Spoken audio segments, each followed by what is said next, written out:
Hello मेरे प्यारे प्यारे बच्चों, मज़े में हो? ठीक, खुश रहो। अब आज अपनी वीडियो नंबर 22 यानी कि वीडियो नंबर 22 करते हैं स्टार्ट। और आज का टॉपिक है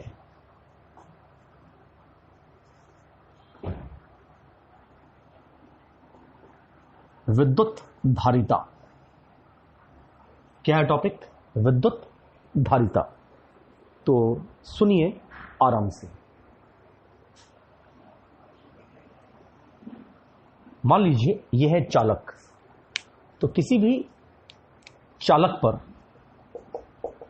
आप जैसे जैसे आवेश की मात्रा बढ़ाते हैं उसी अनुपात में चालक का विद्युत विभव भी बढ़ता है। क्या सुना आपने कि अगर आप चालक पर आवेश की मात्रा बढ़ाएंगे तो उसी अनुपात में चालक का विद्युत विभव भी बढ़ता है। इसका मतलब चालक को दिए गए आवेश की मात्रा हो Q और इस Q आवेश को पाकर चालक का विद्युत विभव हो V। तो किसी चालक को अगर Q आवेश देने पर इसका विद्युत विभव कितना हो जाए V, तो Q और V ये दोनों होंगे परस्पर समानुपाती। क्यों समानुपाती?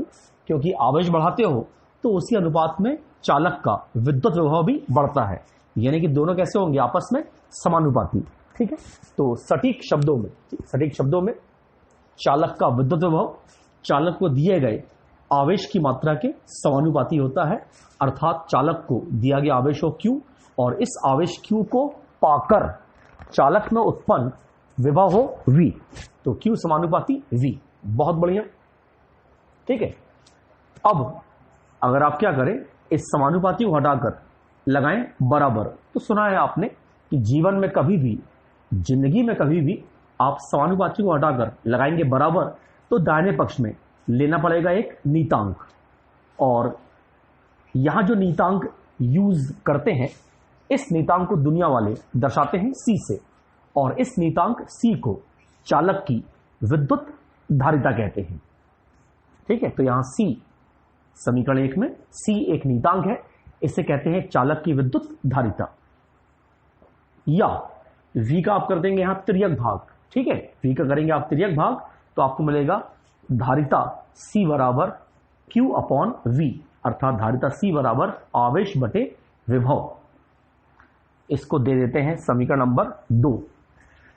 तो सटीक शब्दों में आपने क्या सुना कि चालक पर आवेश की मात्रा बढ़ाएंगे तो उसी अनुपात में चालक का विद्युत विभव भी बढ़ेगा। इसका मतलब चालक को दिए गए आवेश की मात्रा और चालक का विद्युत विभव दोनों कैसे होते हैं? परस्पर समानुपाती। यानी कि चालक को Q आवेश देने पर चालक का विभव हो जाएगा V, तो Q समानुपाती V। समानुपाती हटाया, बराबर लगाया, तो दाहिने पक्ष में नीतांक लिया C, और इस नीतांक C को कहते हैं चालक की विद्युत धारिता। V से किया अपन ने तिर्यक भाग, तो C बराबर Q अपॉन V। समीकरण 2 को भर लीजिए मस्तिष्क में कि किसी भी चालक की धारिता बराबर होगा चालक को दिया गया आवेश बटे इस आवेश को पाकर चालक में उत्पन्न विभव। ठीक है, तो चालक की धारिता का सूत्र क्या है? धारिता बराबर आवेश बटे विभव, C बराबर Q अपॉन V। ठीक, अच्छा, फिर आगे सुनो। अब आपको मालूम है कि आवेश है अदिश राशि और विद्युत विभव V भी है अदिश राशि, Q भी अदिश, V भी अदिश, इसलिए धारिता C भी होगी अदिश राशि। ठीक, अच्छा, फिर आगे सुनो। अब अपन निकालते हैं धारिता की परिभाषा। ठीक है, जो विद्युत धारिता C है इसकी निकालते हैं परिभाषा।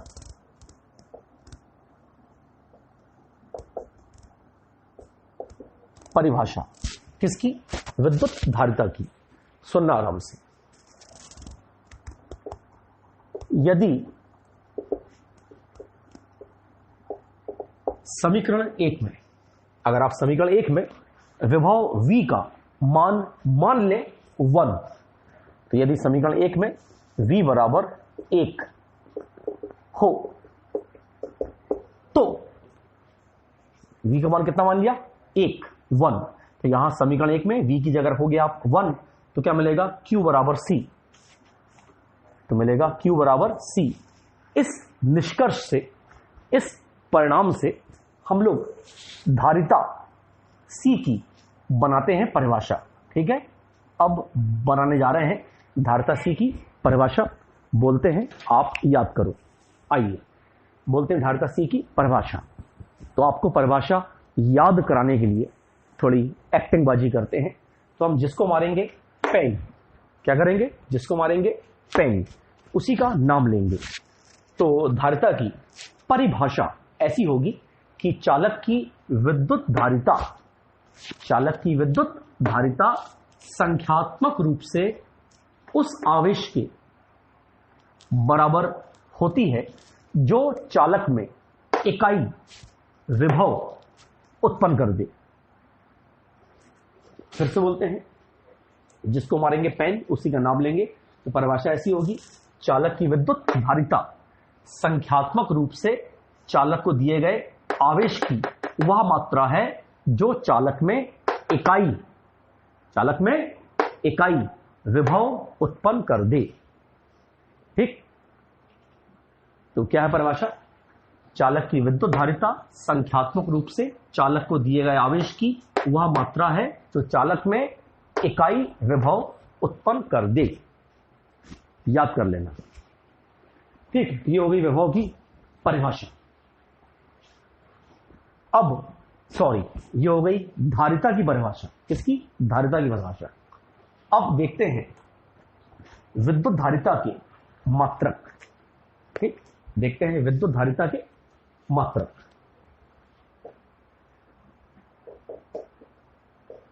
विद्युत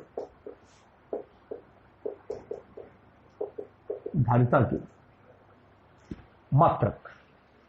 तो सबसे पहले धारिता का SI मात्रक। ठीक, कौन सा मात्रक? SI मात्रक। आइए भाई, समीकरण 2 में धारिता का सूत्र देखिए। धारिता बराबर क्या होता है? आवेश बटे विभव। ठीक, और आवेश का मात्रक आप याद करके बैठेंगे। आवेश का मात्रक कूलम बटे विभव। V कौन है? विभव। विभव का मात्रक आप याद करके बैठे हैं, क्या है? वोल्ट। तो धारिता का SI मात्रक होगा कूलम प्रति वोल्ट। क्या पढ़ेंगे इसको? प्रति, कूलम प्रति वोल्ट। और वैज्ञानिक के नाम पर धारिता के SI मात्रक को, यानी कि कूलम प्रति वोल्ट को कहते हैं फैराड। क्या कहते हैं? फैराड। और इसका संकेत है कैपिटल F। तो धारिता का SI मात्रक कूलम प्रति वोल्ट, क्या कहते हैं इसको? फैराड। संकेत कैपिटल F। फिर देखते हैं धारिता का सीजीएस मात्रक। धारिता का सीजीएस मात्रक। तो एक बात सुनो, अगर आपको स्थिर विद्युत में, चैप्टर क्या है? स्थिर विद्युत। तो अगर आपको स्थिर विद्युत में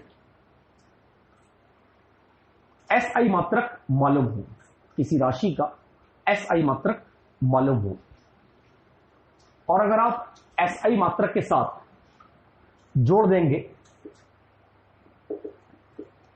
स्थैत शब्द, SI मात्रक के साथ आप लगा देंगे स्थैत शब्द, तो बन जाएगा सीजीएस मात्रक। याद कीजिए ना पुरानी बातें। आवेश का SI मात्रक क्या बताया था? कूलम। और आवेश का सीजीएस मात्रक स्थैत कूलम। फिर याद करो, विभव का SI मात्रक क्या बताया था? वोल्ट। और विभव का सीजीएस मात्रक स्थैत वोल्ट। ऐसे ही धारिता का SI मात्रक है फैराड। तो धारिता का सीजीएस मात्रक ये हो जाएगा स्थैत फैराड। ठीक है, धारिता का सीजीएस मात्रक हो जाएगा स्थैत फैराड। और एक बात सुनो, स्थिर विद्युत में जो भी सीजीएस मात्रक है, चाहे वो आवेश का हो चाहे वो धारिता को हो। तो स्थिर विद्युत में जो भी सीरियस मात्रक है, चाहे वो धारिता का हो चाहे वो आवेश का हो, उन्हें दर्शाते हैं ESU से। ठीक है, तो स्थिर विद्युत में चाहे धारिता का मात्रक हो चाहे आवेश का मात्रक हो, जो भी सीरियस मात्रक है उसे आप दर्शाते हैं ESU से। और ESU का फुल फॉर्म है इलेक्ट्रोस्टैटिक यूनिट। फुल फॉर्म क्या है इसका? Electrostatic unit. चलो गोली मारो सब बातों को। अब आपको बताते हैं फैराड और स्थैथ फैराड में संबंध। ठीक है, बताते हैं फैराड और स्थैथ फैराड में संबंध। इसको आप याद कर लीजिएगा। एक फैराड बराबर होता है 9 गुणित 10⁻11 स्थैथ फैराड। अपनी यूनिट क्या चल रही है? स्थिर विद्युत। तो यह है फैराड और स्थैथ फैराड में संबंध। इसको आप याद कर लीजिएगा। आपको कसम है स्थिर विद्युत की। ठीक है, कसम है आपको स्थिर विद्युत की। एक फैराड बराबर 9 गुणित 10⁻11 स्थैथ फैराड। ठीक, चल फिर धारिता के अन्य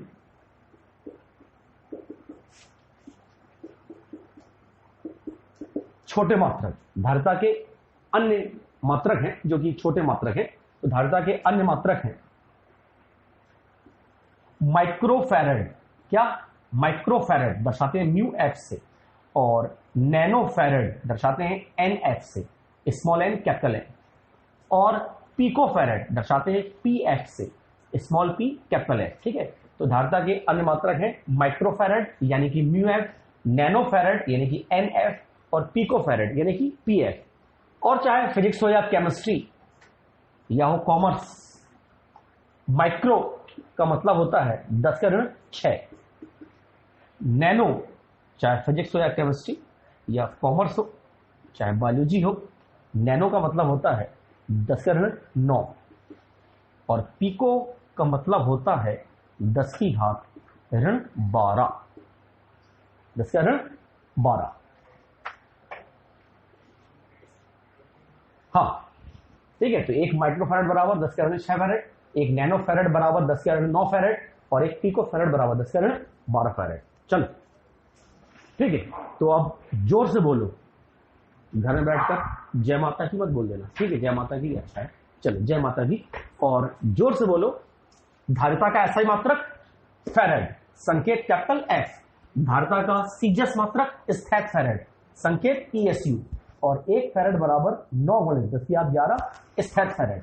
और धारिता के अन्य मात्रक हैं microfarad, μF, nanofarad, NF, picofarad, PF।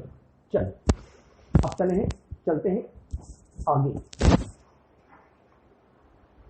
चलते हैं आगे। अब बताते हैं आपको धारिता का विमीय सूत्र। ठीक, क्या बताते हैं? धारिता का विमीय सूत्र। चलो भाई जल्दी मिटो।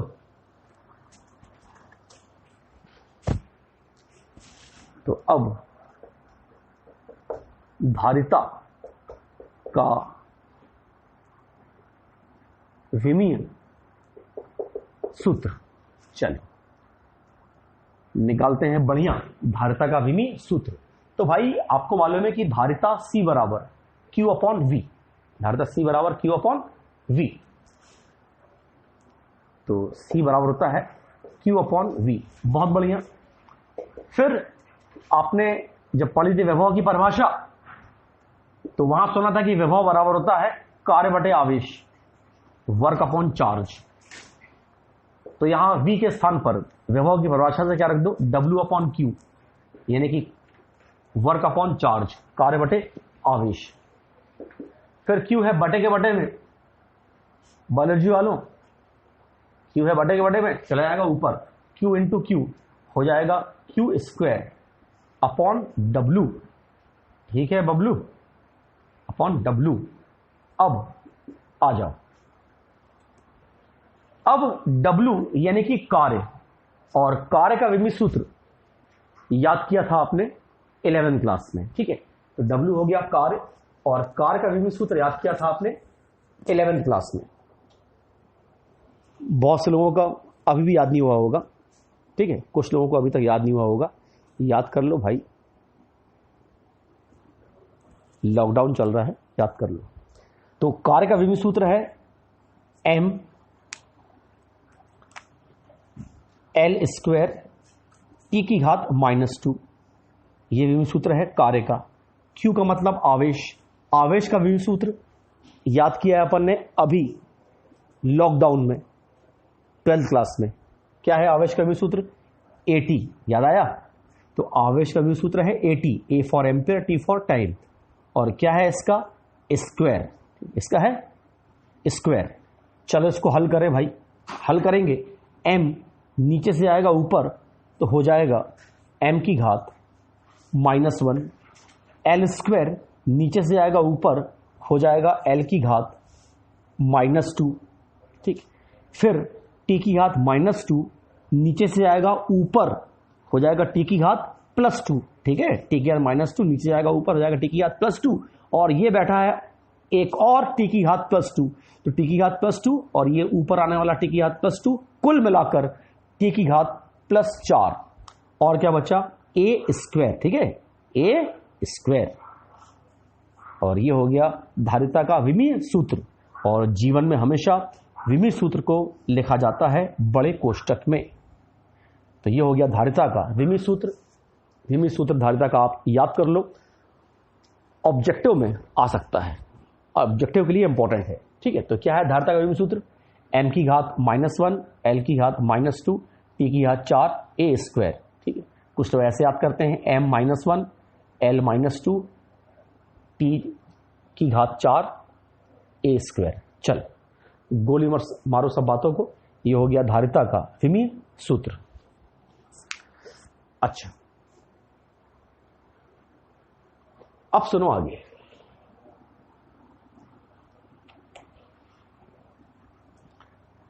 अब हमने आपको धारिता की परिभाषा समझाई, धारिता का सूत्र बताया, धारिता बराबर आवेश बटे विभव। लेकिन वास्तव में धारिता का व्यावहारिक अर्थ क्या है? वास्तव में धारिता क्या बला है? बहुत बढ़िया बला है, समझाते हैं उसी को। तो अब आपको बता रहे हैं धारिता का व्यावहारिक अर्थ कि वास्तव में, एक्चुअल में धारिता का मतलब होता क्या है, ठीक है। तो आप बता रहे हैं धारिता का व्यावहारिक अर्थ। तो हमने आपको बताया कि Q समानुपाती V, समानुपाती हटाया, बराबर लगाया, तो दाहिने पक्ष में नियतांक C का यूज किया। इस नियतांक C को आप कहते हैं चालक की विद्युत धारिता। फिर धारिता की आपको परिभाषा लिखवाई, सुनाई कि धारिता संख्यात्मक रूप से आवेश की वह मात्रा है जो चालक में इकाई विभव उत्पन्न कर दे। लेकिन वास्तव में व्यावहारिक रूप से, बोलते नहीं बनता हमसे, तो वास्तव में व्यावहारिक रूप से धारिता का तात्पर्य क्या है, इस बात पर चर्चा करते हैं।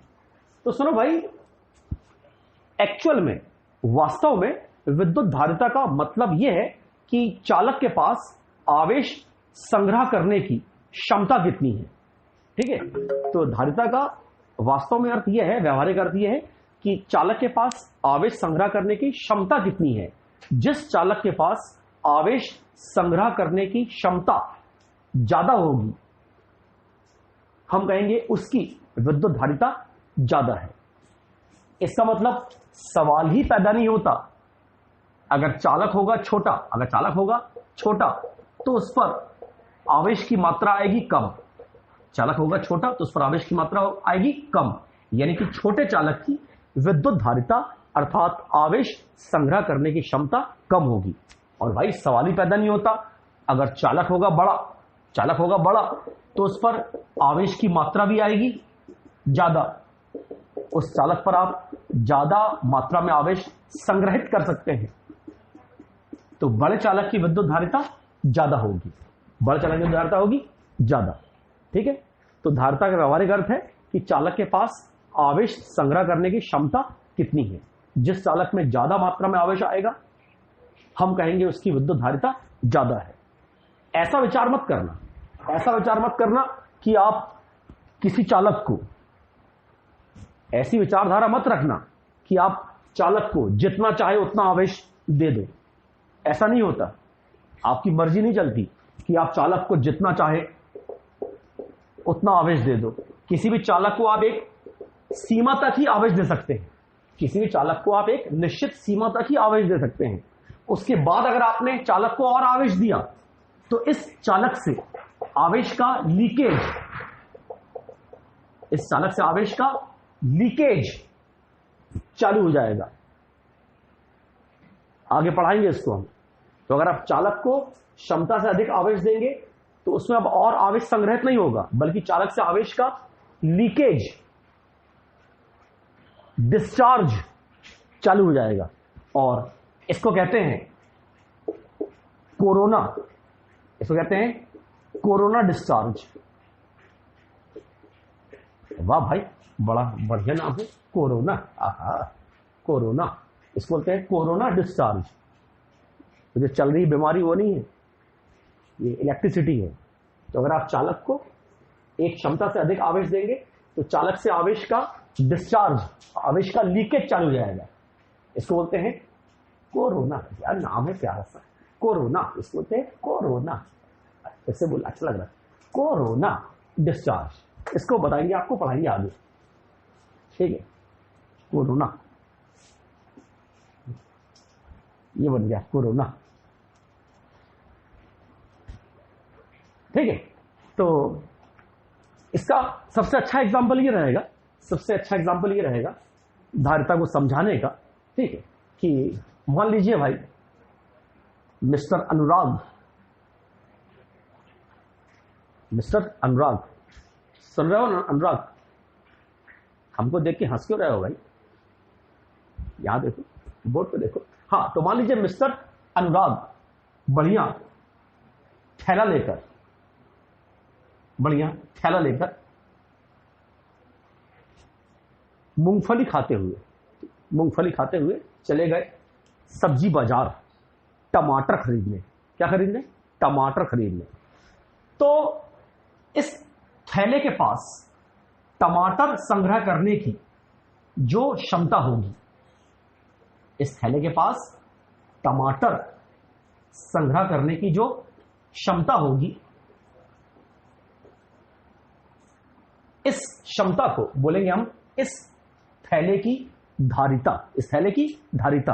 और इस एग्जाम्पल में, इस उदाहरण में जो थैला है, थैले का मतलब हो जाएगा चालक, थैले का मतलब हो जाएगा चालक। और ये जो थैले में आप टमाटर भर रहे हो, इसका मतलब हो जाएगा आवेश। थैले में जो आप टमाटर भर रहे हैं, इसका मतलब हो जाएगा आवेश, ठीक। तो भाई थैले में एक निश्चित सीमा तक ही आप टमाटर भर सकते हैं।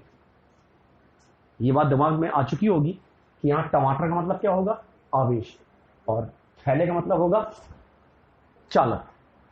तो भाई इस थैले में आप एक निश्चित सीमा तक ही टमाटर भर सकते हैं। उस निश्चित सीमा के बाद अगर आपने और ठूस के बेपनाह ठूस के दबा के टमाटर भरे तो थैले से टमाटर का लीकेज चालू हो जाएगा। टमाटर का क्या? टमाटर सॉस निकलेगा बाहर, ठीक है। तो ये है धारिता का सबसे बढ़िया एग्जाम्पल। तो धारिता का व्यावहारिक अर्थ क्या है कि चालक के पास आवेश संग्रह करने की क्षमता कितनी है। जिस चालक में ज्यादा मात्रा में आवेश संग्रहित होगा उसकी विद्युत धारिता ज्यादा कहलाएगी, ठीक है।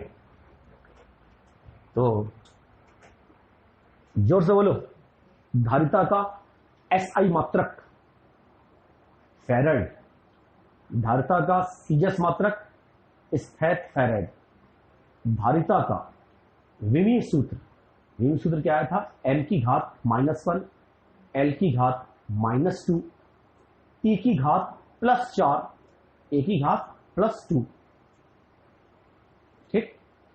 अच्छा, और आज का ये अपना वीडियो नंबर 22 यहीं पर समाप्त करते हैं, क्योंकि अब अगर अगला टॉपिक चालू करेंगे तो थोड़ा बड़ा टॉपिक है। अगला टॉपिक चालू करेंगे, वीडियो बड़ा हो जाएगा, ठीक है, वीडियो बड़ा हो जाएगा।